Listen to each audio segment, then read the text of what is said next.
welcome to LOA Today. I'm Walt Thiessen. With me today is longtime listener, poet laureate, and tie master Anne-Marie Young. This is your daily dose of happy. We are so happy you decided to join us today. So Anne-Marie, before we got started, we were chatting here, and the topic for today surrounds the idea of insomnia. And you actually mentioned that you have a cure for insomnia, but I also got the impression that it was the cause of insomnia. Does it work both ways? Yes, children. Having them, not getting enough sleep for the first 7 years, and then they just exhaust you. So you can sleep like that. So you actually learn how to turn your insomnia into a gift. Yes. I think it's worthwhile. I think you have to try and turn everything into a gift, really, don't you? This is true. But yes. I am looking forward to finding out how to, on those days where your brain is going 24 miles an hour. Right. Yeah. And from what our guest was telling us before we got started, this is a pretty big problem. I really did not know that it's as big as he is indicating to us. Did you know that? I did. I've come across quite a few people who struggle to sleep. Okay. Because he's talking billions. I mean, that's like 1/8 of the planet. That's huge. That is huge. Sleep's so important. That's a lot of people up at 3 o'clock in the morning. Yeah. That's a ton. So we're going to learn more about that. Anyway, Raj, welcome to the program. How are you doing today? Yeah, nice to be here with you guys. Really, looking forward to see how this one unfolds. And as you mentioned earlier, we're not going to hold anything back. We're going to go all out. And have some fun. No need for that around here. Yeah. If we ever have a guest that actually freaks people out with what they have to present, I think I'll be stunned. Yeah. I mean, our audience can't handle a wide range. So yeah, don't hold back. Good to know that. Yeah. I mean, I feel like I should be on the couch right now being, sort of with some psychiatric help and assistance, but no, I appreciate that. but I always like to start these interviews just by getting a sense of who the person is, how they end up where they are right now. And I mean, it's kind of an obvious question, but did this all start because you had insomnia? Well, this is where it gets the whole thing gets very colorful and interesting. I'll have to take you back to a bit of a backstory, kind of give you context. And if you can join the dots, or if you're having, if you're not quite seeing how things line up, just feel free to stop me and I'll join the dots. Yeah. So it all started when I was 3 years old, and my mother takes me to the nursery or kindergarten, as you say in America, and we get enrolled there. We have a look at the playground, have a look at the classroom, and then we end up in the library. And the first 2 books I ever pick off the bookshelf, or any bookshelf in this lifetime, was one book about dinosaurs and one book about planets. Right? So the Mr. Happy, Mr. Sad books, Thomas the Tank Engine, I didn't touch that for whatever reason, didn't seem to pique my interest. But these 2 books, the images have left such a deep imprint on my memory that I can remember it like it's yesterday. Literally. And the funny thing is that it's guided me more than my entire school education. Really? Yeah. And I'm you not might sure if be thinking, well for you or poorly for the schools. I'm not sure which. we'll see as this conversation unfolds. But basically, why the dinosaurs? Because as a young boy, I was interested in the subject of evolution. So, for example, when you have a crocodile, and then you get you have a dog, you have an elephant, you have a dolphin. There's this chain of sort of hierarchy of intelligence, but we never see how one animal becomes another animal because that's hidden behind the scenes, right? Okay. We just see the animal as it is, but there's a chain of evolution behind it that is invisible, that we don't see it. But then it got me wondering, like dolphins and elephants, they get on really well most of the time. They have a shared objective. They have a herd mentality. They communicate. As you go up higher up the chain, they have better cohesion, better cooperation, and they communicate better for an aim bigger than themselves. And I thought to myself, well, can humans do that? Should they do that? And of course, you and we all know that humans, it can be whatever you want, right? It can be good, it can be bad, it could be a mixture, it could be whatever. And then the question came in my mind: can humans evolve their own brains then? Choice, can they go through a process, evolve their own brain and evolve themselves? And the answer is, of course, yes. And then the planets thing was like, we have these heavenly bodies out there, like Jupiter spinning at 47,000 kilometers per hour. We have Saturn with its amazing rings, Venus, Mercury, and so on, and Mars. Yet, what are they actually doing there? They're amazing. They've been there since the Earth has been here, 4.5 billion years. But what are they actually doing? Right? So when you look up, if you go to NASA channel on YouTube, right, you can have a look at the Mars rover, which is roving all around Mars to have, explore it. And you can see the sky is red. The ground is this rocky red, dusty substance. But there's no water, there's no plants, and there's no dinosaur bones of any kind. So there's me wondering, why is there an empty planet next to us, whereas Earth is absolutely teeming with life? From the sky, the birds in the sky, to the mountains, and all the animals that live in the mountains, and then the sea and the whales and the fish and the 8 billion humans on the land. Yeah, with all the food. You and a bunch of astronomers, because they're all trying to figure out the same thing. Not only trying to figure out that, but they're also trying to figure out where can we find another Earth-like planet someplace in the nearby galaxy. And they still exactly. So with all the food to support human life, the water, the minerals, the elements, that gold and all the rest of it, you're thinking, why is there an empty planet there, and yet this planet is full of life? So these were the kind of questions that boggled my little 3-year-old brain, if that helps give some context. Well, it helps give us an idea of just how active your 3-year-old brain was. Yeah, pretty incredible. Yeah, mine were just watching it in the night garden. Yes. So that was when I was 3. I don't know if you want to know what happened after that in terms of sequence. Yeah, I'm still not quite getting the connection to insomnia. I assume that it takes us there at some point, but dinosaurs to insomnia is not a natural connection. So it's not. That's why I said at the beginning, it sounds a bit bonkers, like this whole thing. And I appreciate that. But what happened? I'll try to dial it in and compact it all so it begins to make sense. There's a pivotal thing that happened to me when I was 18. Okay. When I was 18, my mother, who's quite spiritually open-minded, she decides to go to India. And she asked me if I want to go.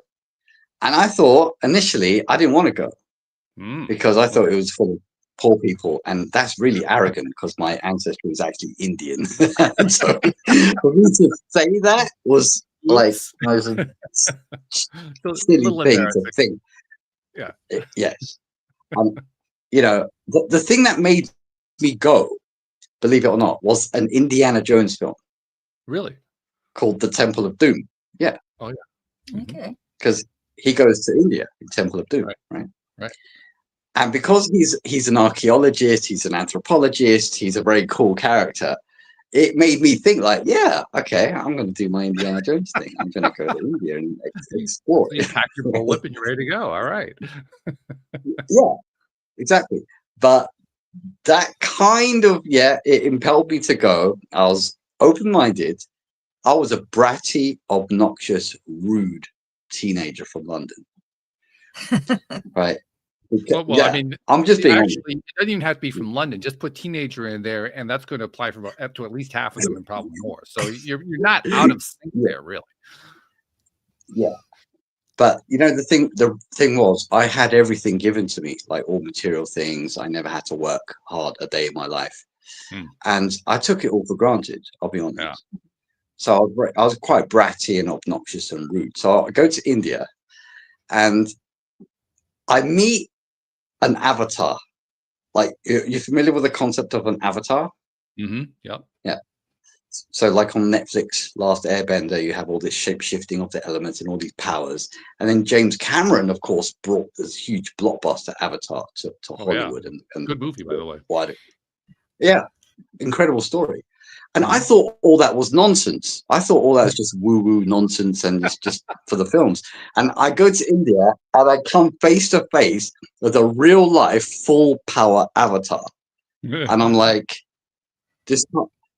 And he says to me, listen, son, you think you know something because you read a few school books, right? You know nothing. You don't know who you are. You don't know why you're here. I'm the one who brought you here because I saw the books you were looking at as a 3-year-old. And I'm like, what? No, you could not have known that. And he's like, son, Avatar's, like us, he wasn't trying to be overwhelming. He just said, that's nothing for us. We know all this stuff. It's nothing. I'm like, what is this? Like, what are you talking about? And he said, basically, you need to learn why you're here. What, you have to understand and appreciate what happens when you die, how this earth was made, and you need to be humble. And I hated that word. Got to be humble. I just hated it. I don't know why, because I was obnoxious and I was proud and whatever. I was so upset by this because I just felt like I had been metaphorically slapped. Right? Oh, Yeah. sure. But when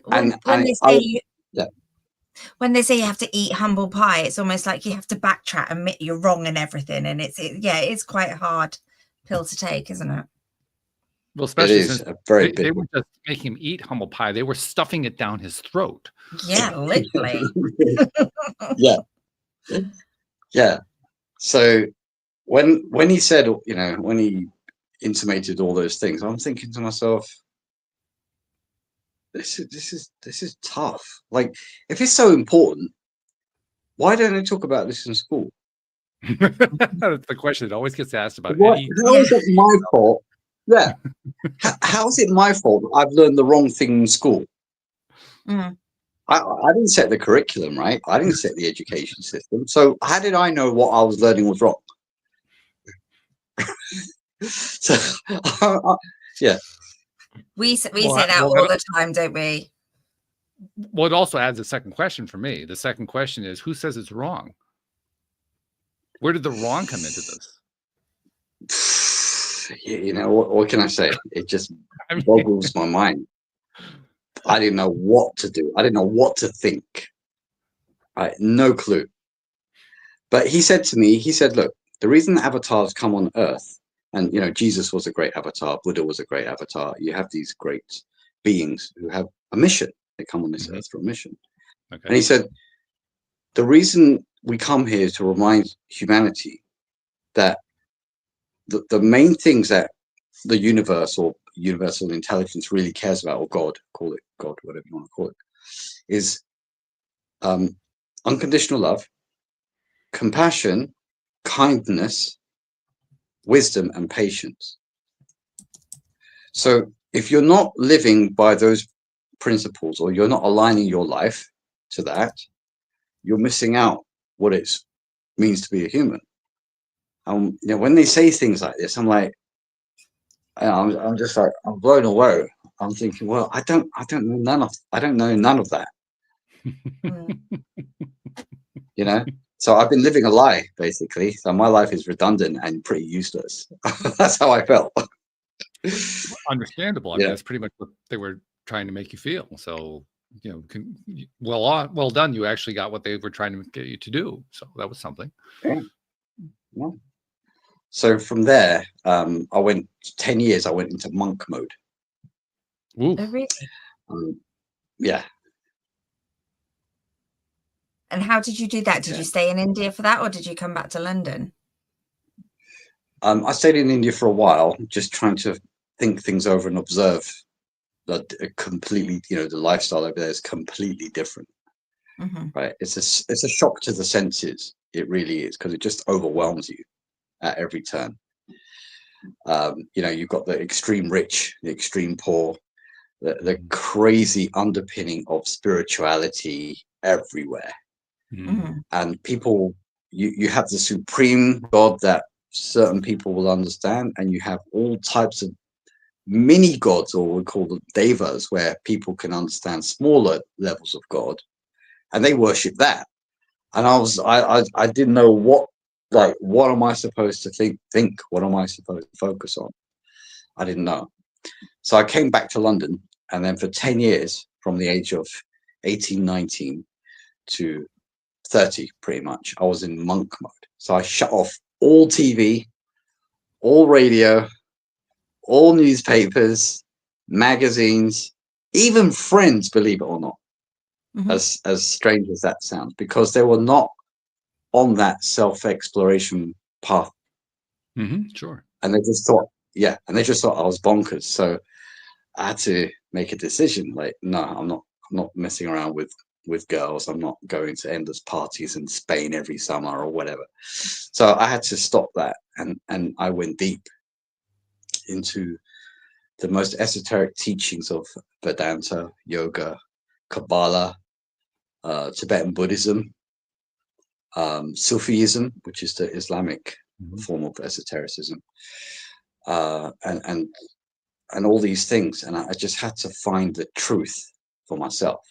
I'm still kind of sitting back in India with your impression of all of these different cultural elements all kind of weaving together. To be perfectly honest, a rather humorous idea comes to my mind. It's an old Monty Python where you have a bunch of savior types on every corner preaching to whoever's coming by. That's kind of like what you were describing. It sounds almost like that. Yeah, absolutely. Absolutely. And you think to yourself, as every human being would at some point or other, whether you think about it yourself or you hit a struggle, a very, severe change in life or an upheaval, you start wondering to yourself, what's it all about? Like, seriously, what is all this? Where do I fit in all this? What should I do? What should I focus on? What should I cultivate? How should my vision inwardly be? I remember the way I would frame the question to myself when I was asking those questions. I started asking them middle childhood. And the way I framed it to myself was, what the heck's going on here? Because it didn't make any sense to me. Yeah. I mean, quite honestly, a lot of it seemed like a farce. Absolutely. It really did. Couldn't agree with you more. Yeah. Yeah. And like even today, I'm a relationships coach for women. I've been doing that for the last 16 and a half years. Wow. So luckily I was able to reconcile all of this spiritual and philosophical wisdom and understand why people find themselves in the difficult, tricky relationship situations that they find themselves in again and again and again and again and again. Patterns, right? Yeah, because they do play out. And after a while, you finally begin to realize you're the common denominator, and that really freaks you out. Yeah, exactly. Well said. So luckily, I was able to spend some time to kind of homogenize or bring all of these different elements together with the underpinning of wisdom and philosophy, and to cultivate an inner vision that allows me to intuitively see the problems that a human being is facing. Okay. And it was very important to me because the avatar had such a big impact on me that it disturbed my entire thought process. And well, if you know, yeah, absolutely. If you've studied Joe Dispenza to any extent, I'm not sure if you have. Oh yeah. You are the placebo. Yeah, exactly. And if you studied these guys, Bruce Lipton and Greg Braden, they're all in the same kind of metaphysical musketeers, we call them metaphysical musketeers. We're big fans here. Yeah. And they talk about the electromagnetic field around your body. And of course, people keep on debating this. Do we have it? Do we not have it? Do we have it? Do we not have it? In yoga, they've always said we had it. We always had it. no doubt. Yep. And when you meet an avatar, their electromagnetic field, vibration, or influence is so huge, it just like catches everyone who comes within the range of their influence. And I just know that by being in his presence was enough to disturb my way of thinking. And he knew it. He absolutely knew that would happen. Well, yeah. I mean, if you have something like that, you get enough feedback that tells you, hey, I've got something like that going on here. I mean, it's not like it's hidden from you. Yeah. But then when I look back and I think no one else in my family has had that impact. No one else in my family or my relatives or pretty much no one in my life has made such huge dramatic changes in their lifestyle, in their thinking, in their emotions, in their conduct, in their character, in their behavior. No one else has done it to the extent that I have suddenly somehow done it, which is, when I look back, is mind-blowing to me. Yeah. But Mum planted those seeds in the fact that she was quite spiritual. So she must have instilled some kind of openness to it for you. So maybe that was the stepping stone. Yes, agreed. So there was a seed of some kind of idea or some kind of energy. And when that's planted at the right time and given enough care and attention, then of course, you're right. It starts to sprout. Yeah. Yes. So to kind of move to your original question, which was about insomnia and how all this works. And about 20 minutes ago, but that's okay. Yeah. Sorry for that. So feel free to dial in any question at any point. No problem. Hey, we've had interviews where I asked one question. That was the last question for the entire interview. So this is not, of course,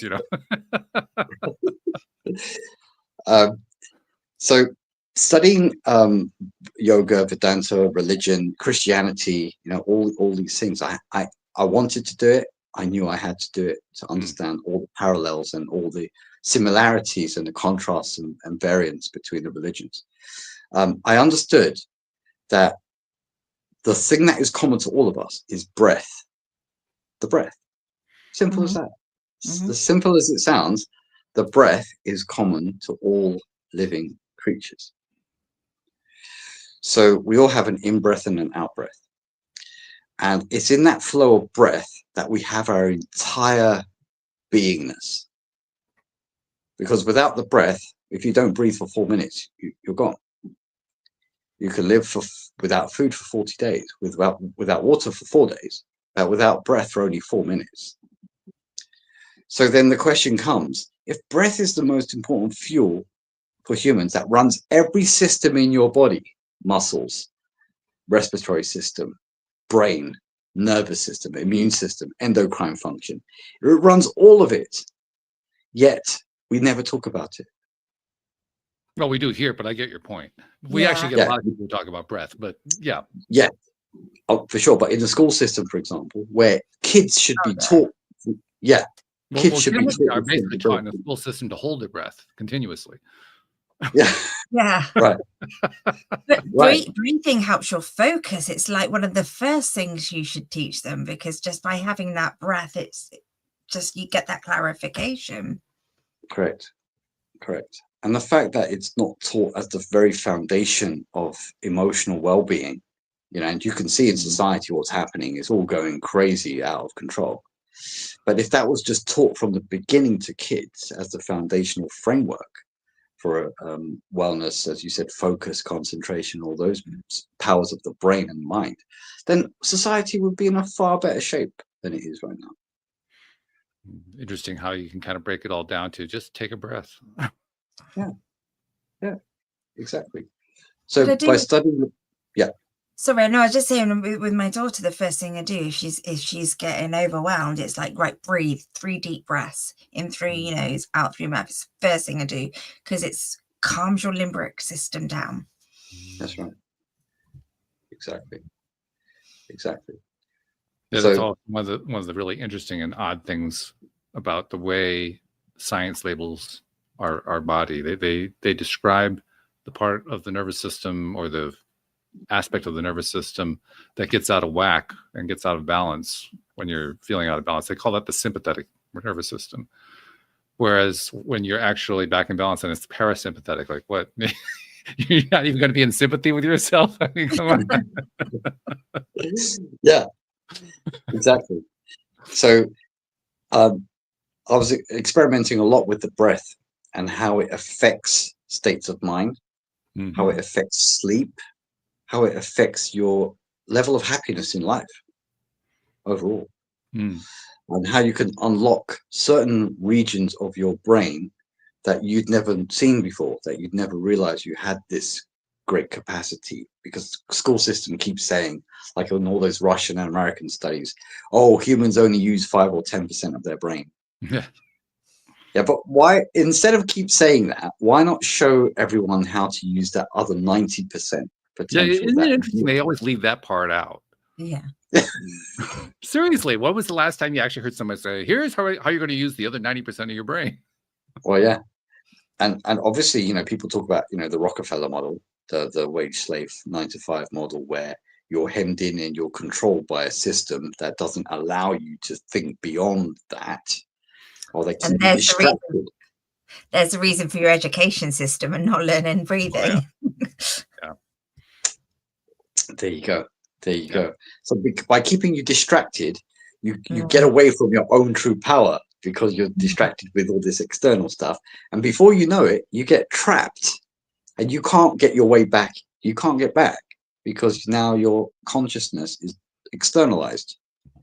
And the breath and thoughts are magnetic, and they have a pattern which it keeps compounding on itself the more you keep doing it. Because humans are creatures of habit. That's where it gets dangerous. Right? If you don't catch it soon enough and don't have that realization and epiphany soon enough, you're probably going to get trapped and you will die and be buried. And you will never have known that if you'd understood the science of breath, you could have transformed your life or changed your life dramatically. So this is, I know it sounds like, oh, it's a bit serious, but then again, well, why does it have to be like this? Well, none of it has to be the way it is, but the way, if you want to know why it's the way it is, I mean, you mentioned the school system in Rockefeller. I mean, that's a great tie right there, because the school systems, both here in the US and there in the UK, were designed for one thing. That was to produce factory workers. Factory workers is how you enrich the Rockefellers. I mean, this is not a difficult chain of events to put together. Yeah, exactly. And we're like, no, we don't. We're not following that. I'm sorry, because my conscience, like having met the avatar, it's on my mind all the time. And they say faith comes by hearing and hearing and hearing and hearing and hearing. I never understood that when I was a kid. But as I matured, I realized, oh, so there's this universal conscience that's talking to everyone. Wow. So what? Is it talking to me? And yes, it's talking to everybody. If you listen, you don't have to listen. You can be distracted if you want. You can watch films and get bored. But I realized that, oh, I should listen then. I should listen, and I should listen, and I should listen. Then the seed of the idea of helping humanity in a way that will fulfill my mission here as a human being on this planet will be fulfilled. But if I chose to ignore that voice of conscience, I would be so off track by the time I'd reach 60 or whatever.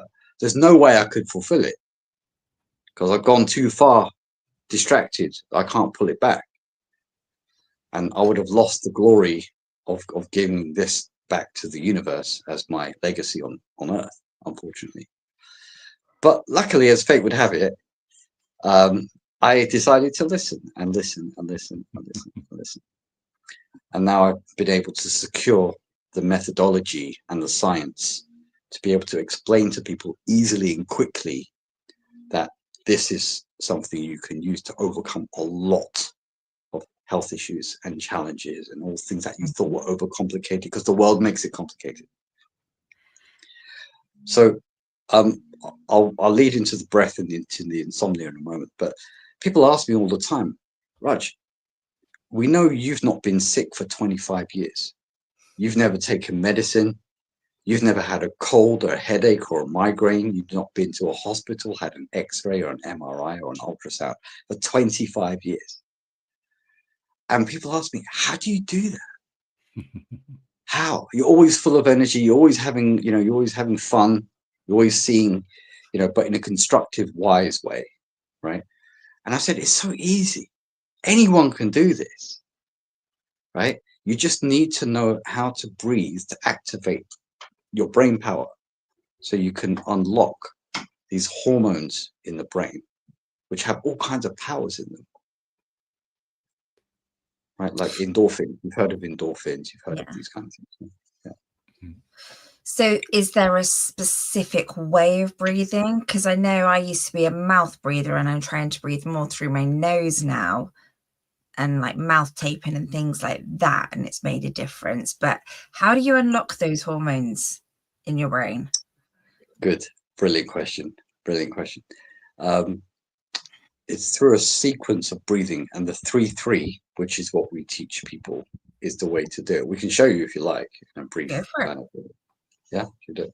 Right. No. So, so this method, what it does in brief, it unlocks endorphins, which are pain-relieving hormones. It also unlocks serotonin and dopamine, which are feel-good, happy hormones. You're probably aware of those. Mm-hmm. It also unlocks what a lot of people don't know about, something called anandamide. Had you heard of that? I have heard of it. Oh, okay, you have, but you hadn't. Okay. So anandamide comes from the Sanskrit word bliss. Ananda means bliss, right? And mide means chemical or hormone. So all human beings have an ananda or bliss molecule in their brain. So if ananda means bliss and all human beings have a bliss molecule in their brain, that tells us that a human being is designed to be a happy being. Interesting conclusion. Yeah. Why would you have a bliss molecule in your brain if you're not designed to be happy? So this is where, drawing upon the 10, 20,000 years of yogic science helps us to understand, there's these hidden evolutionary mechanisms built into the brain of a human.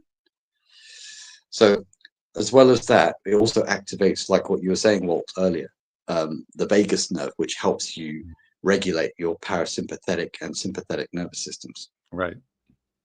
Right. So if you're too much in the materialistic Western culture, too much sympathetic nervous system, meaning freeze, fight, flight, adrenaline, cortisol, fear, right? Inflammation problems happen when you're running around and you can never rest. You can never, relax. When you move into the parasympathetic nervous system, you can rest, digest, heal from trauma, heal from surgery, heal from injury, and you can, sleep so much better, deeply. As you know, the more deeper you sleep, the more energy you have when you wake up. Finally getting over toward insomnia. This is good. Yeah, exactly. So this method, it helps to unlock simultaneously all of these 5 parts, all of these 5 things that we just mentioned. That's why it has such a quick leveraged effect for most people, 95% of people that we've tried it with so far. Awesome. Yeah. So we'll do a quick. Yeah, sorry. I'm curious. Are you familiar with a book called Breath by James Nestor? Absolutely. Yep. Yeah. I mentioned it just because there was a woman I was seeing who had a copy of it, and I was thumbing through it and found it to be interesting. But I was also kind of curious, how much does it align with what you were taught by your avatar? Very, very closely, actually. It does? Oh, okay. It is. Actually, I'll tell you a little nugget. It's not really a secret. Well, it is if you're not aware. James Nestor mentions in the book what's called the Shiva Svaradaya. Right? Shiva Svaradaya is one of the deepest esoteric texts that exists on the planet. Okay. He mentioned it, and I was surprised, and I was glad that he mentioned it, because I'd studied the Shiva Svaradaya for at least a decade. Wow. Yes. And when you read what is in there, you'll be blown away, because he reveals Lord Shiva, who's the king of yogis. Mm-hmm. I don't know if you can see him. That's him there, actually. There. Oh, okay. Yeah, Lord Shiva. He talks about the destinies of human beings and why they are different, according to the vibration that comes through their nostrils. The life force, the life energy is made of vibrations. Everybody has a very unique relationship to the cosmos or to the universe. That's why we're all different, right? We all have different mindsets, different moods, different energies, different behaviors, different characteristics, right? Even though we're all human, we still have a very personal relationship with that energy. Oh, sure. Yeah. So he's able to calibrate the movement of the stars and the planets with the events that happen to an individual person. It's almost beginning to sound like astrology. Yeah. It is. It is. And that dials back to my original impression of why do the planets exist in the first place? What are they doing? Ah. See, so it all comes full circle. Yeah. So James Nestor, you're right. He mentioned that, but still a lot of people, they haven't been able to connect the dots with, okay, the breath, and then you're talking about astrology, and then you're talking about human events. How do you pull this together? I don't quite get it. Mm-hmm. It's not an easy science to understand. Well, it's not a direct line of sight either. It's not like this is really obvious. I'm going to draw this line from here to here. Exactly. But I can tell you that if you develop your intuition enough and your focus and concentration, you can start to see why these things happen, which is fascinating. It's mind-boggling if you're able to spend enough time meditating and concentrating on these things like I do. Well, if you spend enough time on this program too. I mean, this program originally started out talking about law of attraction, and just kind of expanded beyond that. But after almost 2,200 episodes, and probably a third to a half of them with special guests, you kind of get a sense for, if you just tune into what's going on intuitively, you're going to pick up stuff you hadn't picked up before. That's essentially what you're saying. Yes. Mm-hmm. Yeah. Absolutely. And that's where the insomnia idea, that how do we make people feel well? How do we help them sleep better and deeper without meds, without doctor interference? Because in the NHS in the UK, I'm not sure exactly how it is in America. I'm imagining it's kind of the same. They will send you for endless neurological tests and consultations, and takes forever to get the test back. And then when you do get the test back, it shows nothing, but the person still feels terrible. Well, the doctor feels great because he got paid a whole bunch, and the test got paid a bunch, and, Exactly. got a whole bunch, and yeah. Exactly. So, we say, look, get away from the meds. And I know the big pharmaceutical industry is not going to like us for that. Get away from the meds, get away from the side effects, get away from the wasting of time and energy, because you could be spending that quality time with your family. This is far more important, instead of wasting months and months fearful of what a diagnostic test is going to tell you as a result. Like, why do you want to waste your life like that? Right? So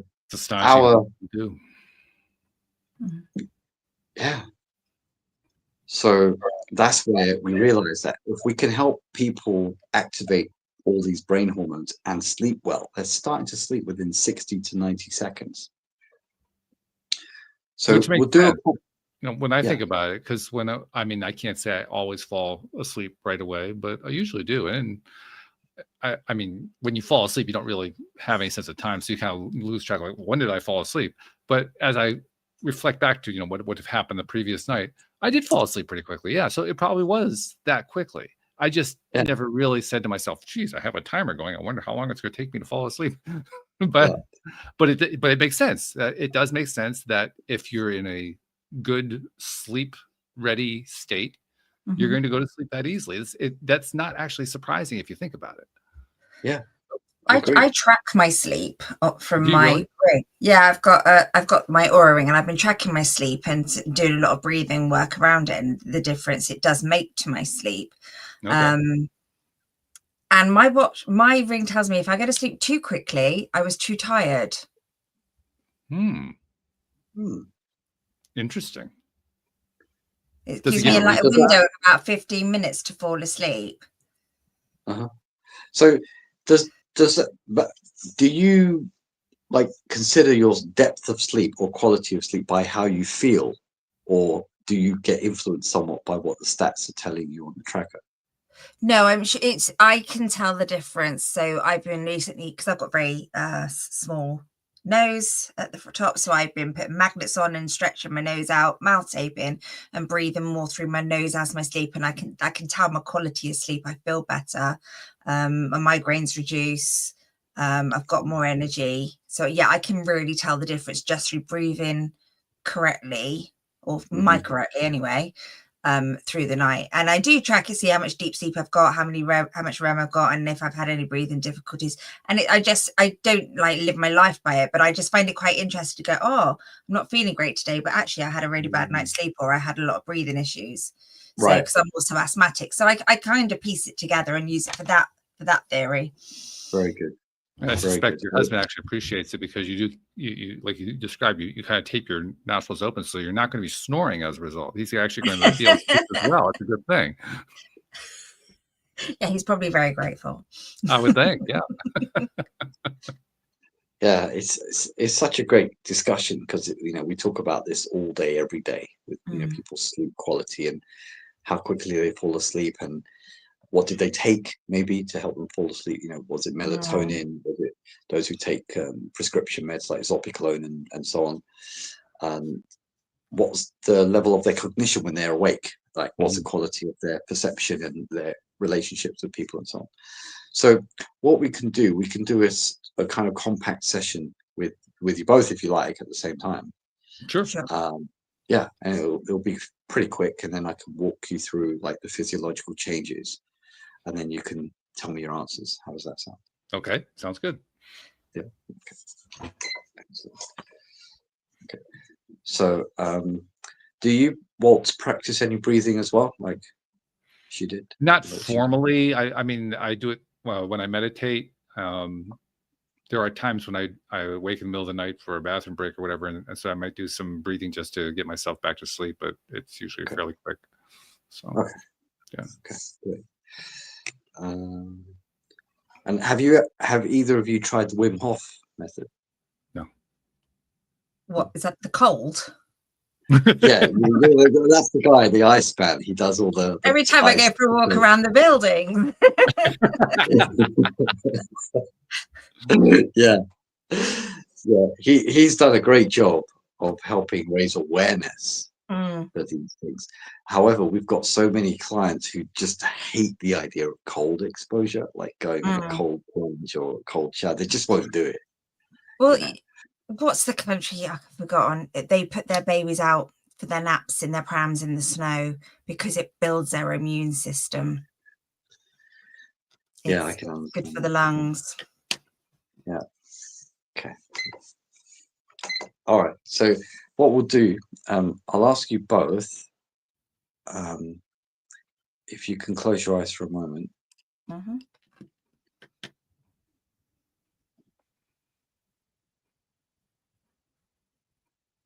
just get a sense of how you're feeling.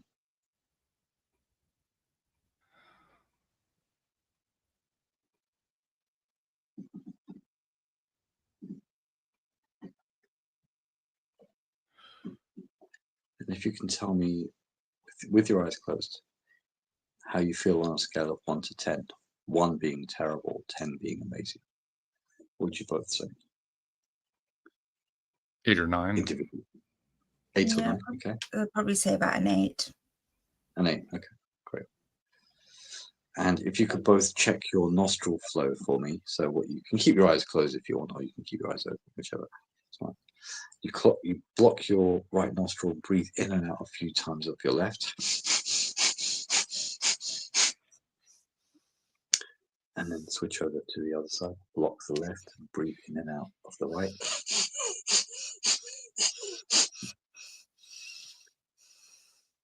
And can you tell me roughly what the ratio is? Is it 50-50? Is it 60-40? Is it 70-30? You could tell me. Mine's about 40-60, but that's largely because I was in an auto accident that shifted my nose. So I actually have more breathing space in my right nostril. Oh, did that create a deviated septum or anything like that? Or just quasi? They didn't actually diagnose it as that, but they said you're kind of leaning that direction. Ah, interesting. So I'd say mine was 70-30. It was definitely more blocked and shallower this side, on my right side. Oh, okay. Interesting. And you said you put certain things in your nostrils to help expand it. No, I put it's tape with little magnets on, and then you put this device over the top and it just pulls your nostrils out. Yeah. Is that what Alex Formosa uses? I think so. Yeah, might be. You know, the sales influencer guy. No, it's okay. I think he wears that because he has sleep apnea, as far as I'm aware. Yeah, so yeah, you would do. It's good for sleep, and I also do it when I'm training. Yeah. So I can breathe through my nose when I'm training. Interesting. Okay. Excellent. Okay, so for this 3-3 method, you breathe in 3 parts through the nose like this, like you're sniffing a flower. And then you breathe 3 times out of the mouth like this. So the third ha is a bit elongated. So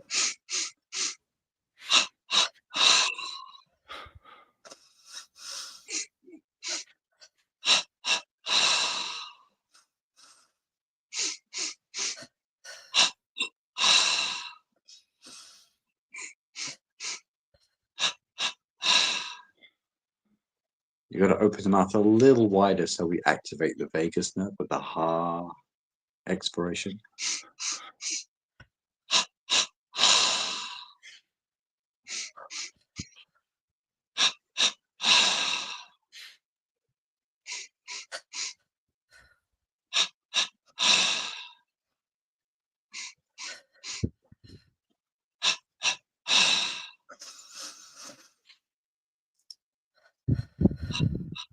So it's more like a ha, yeah, like a ha. So open the mouth a bit more. There you go. That's good. Have you got it as well? Okay, so what we're going to do, guys, we're going to do it for 1 minute together. So it's a very compact session. Okay, I think she's feeling it already. I think I am. Was it Anne Marie? Did you say your name was? Yeah. Anne. Okay, perfect. Walt, are you feeling it? What are you feeling? I'm feeling aerated. Yeah. Oh, beautiful. Excellent. I could just see the expression on her face. She went really smiley. I was kind of getting a bit of a head rush, but I could certainly feel my head getting lighter, and I could see white light and everything. So, wow. Would you say you're very spiritual? Yeah, probably. I've been like it since I was a kid, and I'm very intuitive. Yeah, I know. We know Walt is already off the planet, but yeah. Yeah. All right, so we'll do it for a minute. than I used to be. Let's put it that way. Yeah. Okay. So we'll do it for a minute together with the eyes closed. Okay. And Walt, if you could have your chin up slightly so it's a bit more perpendicular, to the ground, that'll be perfect. And we've already got that. So on a count of 3, 3, 2, 1, let's go.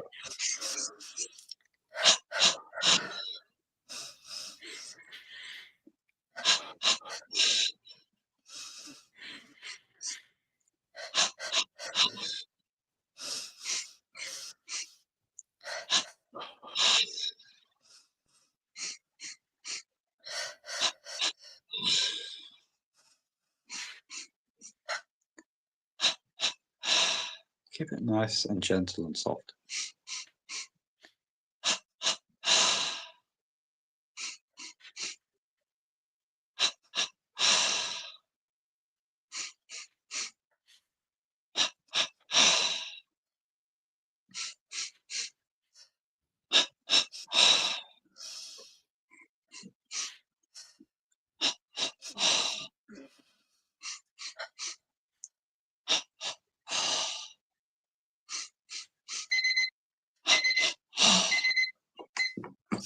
Okay, you can stop there.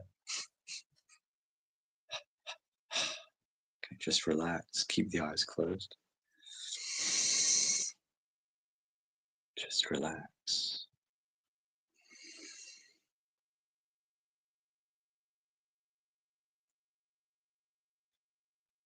Just gently observe what's happening within. Just relax.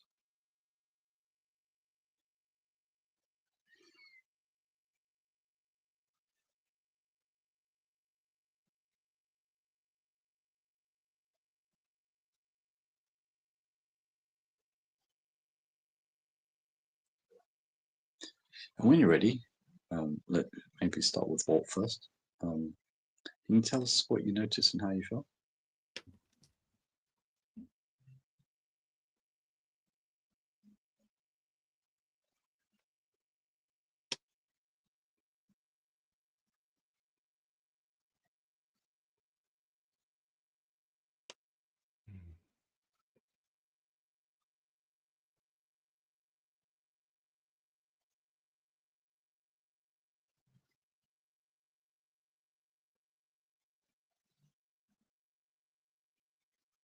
Can you hear me, Walt? I'm here. Oh, okay. Can you tell us what you noticed and how you felt? What I noticed? Oh, I'm sorry, I missed that part. Okay, good. Sorry, my bad. Well, actually, the first thought that came to my mind while we were in the middle of it was teenagers who like to try alternative drugs should try this instead. It's a way to get high. Hell yeah. And it's natural, which is even better. Yeah, I felt, well, anytime that you oxygenate yourself, you're going to feel a rush. And that's what I was feeling throughout my head, my shoulders, my chest, down, all the way down. It was like it's an oxygenation rush. I don't know how else to describe that. And when you say all the way down, you mean down to your legs or your feet, or? Oh yeah, all the way to the toes. Yeah. Wow, that's amazing. Yeah. Now, And part of that I attribute to the fact that I've been doing enough meditating that I'm actually in tune and in touch with everything down to the toes. So that's kind of important. But yeah, I was feeling it throughout, and I still feel it throughout. Now, I was feeling it more in the head and shoulders, but I was feeling it pretty much everywhere. Excellent. And did you notice any pulsations or gentle sensations around the forehead or above the head, or any sort of non-local sensations anywhere? I felt a bit of a pressure in the forehead. Okay. I can't really describe anything more than that. Okay, great. Anne-Marie, what did you notice? So I had that wonderful head rush that Walt was referring to, which was pretty awesome. But I almost felt like a pop, you know, when it just like, and now I just feel like really clear, and I feel like I've got, I want to say ready Brett glow, but that's probably a British old person thing, but it's almost like I've got this kind of thing around me, like aura, electromagnetic. The aura, yeah, but yeah, it's the aura, and it's, yeah. So I feel that, and I definitely feel a lot clearer. I feel more focused. And yeah, no, I do feel a lot better, certainly a lot clearer, and less congestion in my body, especially, as Walt said, the top part. I have my feet crossed, so it didn't hit my feet, but I certainly feel it the top half of my body. Okay. And since you mentioned the sort of nose area, do you feel does it feel a little more lighter around the sort of nasal area or the sort of sinuses, anything around there? Yeah, for sure. Yeah, the whole of my head now feels clear. Right. Like from my brain to my sinuses to my ears. Amazing. Incredible. Okay, and Walt, did you notice your heart rate slow down a bit? Oh yeah. Yeah, because when you get the oxygen going like that, the heart wants to take advantage of it and pump it through the body. Okay. Anne-Marie, did you notice your heart I rate didn't slow notice that. I didn't notice that, but that's because I had everything going on in my head. Like my head was expanding. Yeah. Okay. And Walt, did you notice the sort of mental chatter? We also call it the monkey mind, sometimes the ADHD mind with racing thoughts. Did you notice that slow down? I went through a series of mirror work mental exercises a number of years ago, and I pretty much shut the monkey brain down, so I don't experience that anymore. Right. Interesting. Do you see how? I didn't have any voices in my head chattering, telling me what I had to do in about 5 minutes time, and when I finish and do this to the kids and get ready and let the dogs out. I didn't have any of that internal chatter going on for once. Right. And that was pretty quite a marked decrease in that mental chatter, would you say? Oh yeah. Okay. Walt, you said you felt, I think that's an 8 or a 9 earlier out of 10. What would you say you feel now? Probably a solid 9 at this point. Okay. Excellent. And do you see how this can help people fall asleep, like if they're in a restless state? Yeah. I don't do this 3-3 method that you were describing, but I mean, just from deep breathing, I can tell that I go to sleep fairly easily if I wake up in the middle of the night. I'm interested to see what happens if I try the 3-3. I obviously haven't tried that yet, but I'm curious to see what happens because I suspect it's going to work pretty well. Yeah. Anne-Marie, what do you think? How do you feel out of 10? I probably feel a good 9 now, whereas I was an 8 before. And I think what I also liked about it is I had Reiki recently, and my Reiki lady noticed that I breathe in more than I actually breathe out. And I felt that was more even. I was probably actually getting more breath out. So that was a good exercise to even my breathing as well. Yeah, sure. Yeah. That makes sense. Very good. So do you get a sense of, Anne-Marie, if people can use this for sleep, do you get a sense of how it could help them fall asleep a little easier? For me, I felt more like excited and invigorated. To me, I thought it would be really good for focus. I'd have to try it when I go to bed. But I think because I had all these sensations going on, and the like popping of my head and the clear and then the aura, it felt like, oh, there's all this cool stuff going on. So I wouldn't want to leave it. Yes, you can do it slow. A tip for you, if you do it a little slower when it's time to go to bed, you'll find that it can help you relax. That I think that would probably massively help. Yeah.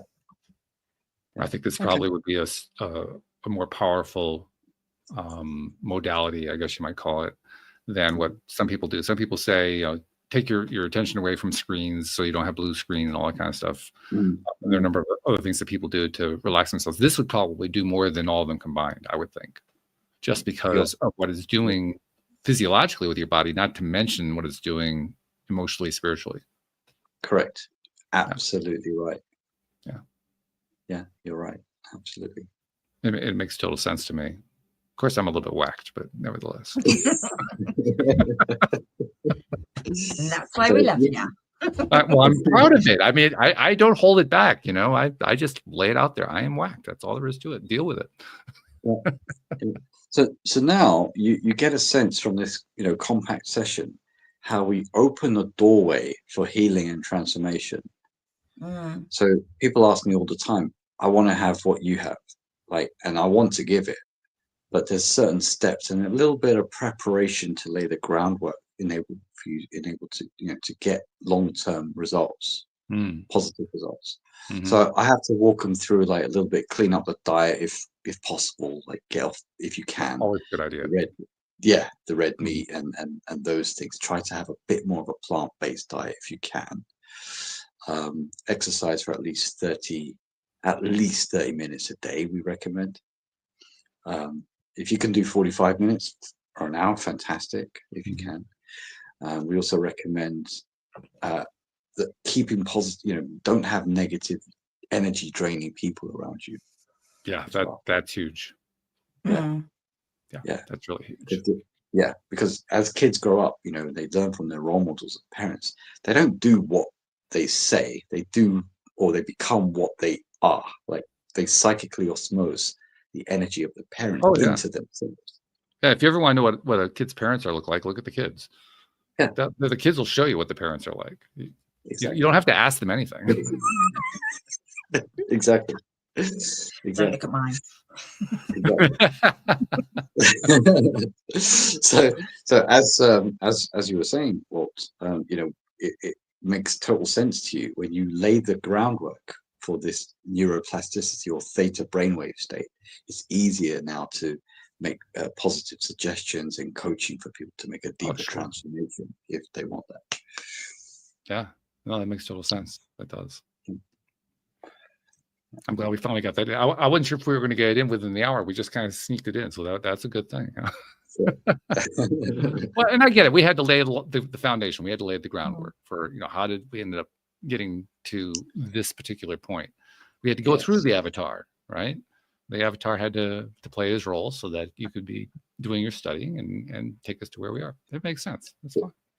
Exactly. And you have this. You have this available as a program. Yes, so it's an entry-level program. People can find it on 33insomniahack.com. 33insomniahack.com. They can find it there.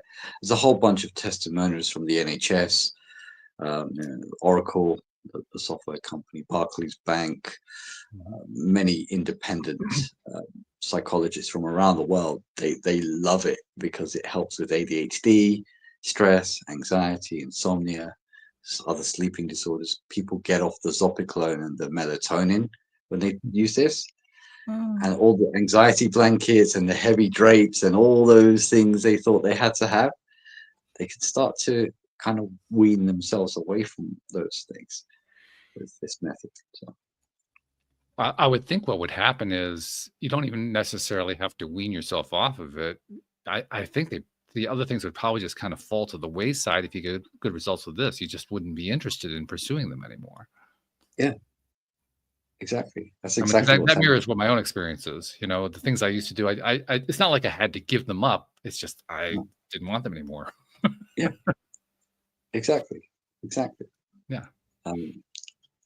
And it's a wonderful time, I think, in humanity, because we have so many great developments like AI, neuroscience, smartphones, social media, all these great technologies. But you think about, do people actually feel better, though, for all this diagnostic equipment, cancer research? I have to be careful when I talk about cancer because TikTok is going to ban you for saying be a big C. But I want to talk about cancer because after all these billions and billions of dollars have been spent on research, people still don't have a cure for cancer. Yeah. Right? But we know, and as you guys also know, that if you can reverse acidity in the blood, which creates inflammation, which creates all physical pain, and alkalize the bloodstream with the breath, you can quickly elevate yourself out of lots of diseases. Yeah, it's a very simple approach. You don't even have to take anything in order to make it happen. Correct. Yeah. Exactly. Yeah, it makes sense. Well, obviously we've used our hour, so we need to kind of wrap things up. We do have certain habits that we have engaged in here on the program that we like to wrap things up with. First and foremost, you described for people how to find the introductory course, but how do people find you in particular? How do they find me? So yeah, they can Google my name. My name's Raj Khedun. I'm sure you'll have that in the notes, or it's in the intro that you've kindly written up. So they can find me. Business phone number is online. WhatsApp, you can WhatsApp message. We get WhatsApp messages all day, every day.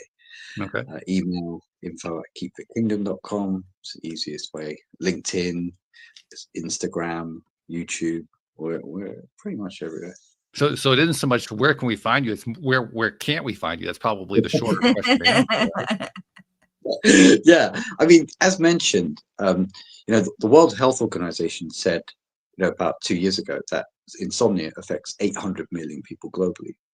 But I spoke to a doctor who runs 2 Royal Free Hospitals here in London, and he told me, Raj, it's not 800 million, it's 1 billion minimum. And I said, what? He said, yeah, it's 1 billion people minimum. I'm saying, oh dear, it's way bigger than what we thought. I love the way we think about things too, because 800 million is actually 80% of 1 billion. It's not all that far away, but you say the word billion, it's 1 billion. Exactly. It's a tenth of the world's population. And he said, but look, if you can help these people do it naturally, this could really have a dramatic effect on the world as we know it. So then I realized how how necessary it was to meet the avatar. Because I'm just an ordinary kid from London. I'm no one special. Right? But to have that encounter has made me realize, oh dear, this life is not here by accident. This is for a reason. It's a reason for everything. And then I began to realize, oh dear, it's me who's going to do this. Oh, shoot. It scared the hell out of me, because I was the kid in school. He didn't want to even put his hand up to answer the question in case I got it wrong. And then everyone started giggling at me. I was that kid. But now I can't. I have to do this. There's no question. You don't even wait to raise your hand. You just go. I like it. Yeah. That's a good thing. Yeah. So anyway, I said we have 3 different things we like to do to wrap things up. That was the first one, to ask people, ask you how people can reach out and find you. And I'm glad to hear you like to hear from people. So that's a good thing. Number 2, I like to go to Anne-Marie and get her take on how she ties the whole thing together. Because as we mentioned earlier, she's a former listener, as well as being a co-host now for 4 or 5 years, something like that. And she has that listener's perspective. So I kind of like, if I want to gauge what the listener is saying, I listen to Anne-Marie. That's my way of understanding how the listener is absorbing what it is that we're talking about. So Anne-Marie, how are you going to tie it together today? See, I feel a bit selfish now because I've been doing a lot of work on my breathing. So I've just taken it from my perspective this time. Well, that's all right. That's fine. But I found it all like really interesting. I love the whole avatar, having that encounter, and then the spiritual part, and then breathing it into your body and finding that, of course we all breathe, but we all think we're breathing properly anyway. And I know certainly over the last 6 months to 8 months that I've changed my breathing, and the difference that has made. My asthma is better. I am getting like less colds. I've kind of linked my migraines a bit to my sleep. And improving my breathing is improving my sleep. So I've noticed in the last sort of 6 weeks that's kind of helped. So that I found that whole breathing exercise quite freeing and spiritual, and how that can make you feel so much better, increase your focus, how it can increase your well-being. But I loved the other things that you said, Raj, about, your unconditional love and your compassion and the other pillars that you had. So I just thought, just putting it all together and just try those exercise readers, go back 10 minutes on the podcast and just try the breathing and see what you find and how you feel.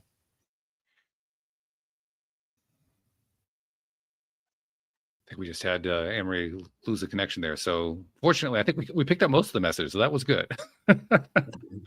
I'm sure she'll, once the computer settles down at her end, she'll be able to reconnect. But actually, what she was saying fits in nicely. Did you lose me? Well, we actually got most of what you said, Anne-Marie. Before the whole thing kind of froze up, we actually picked up what you said, so it actually worked out okay. Oh, good.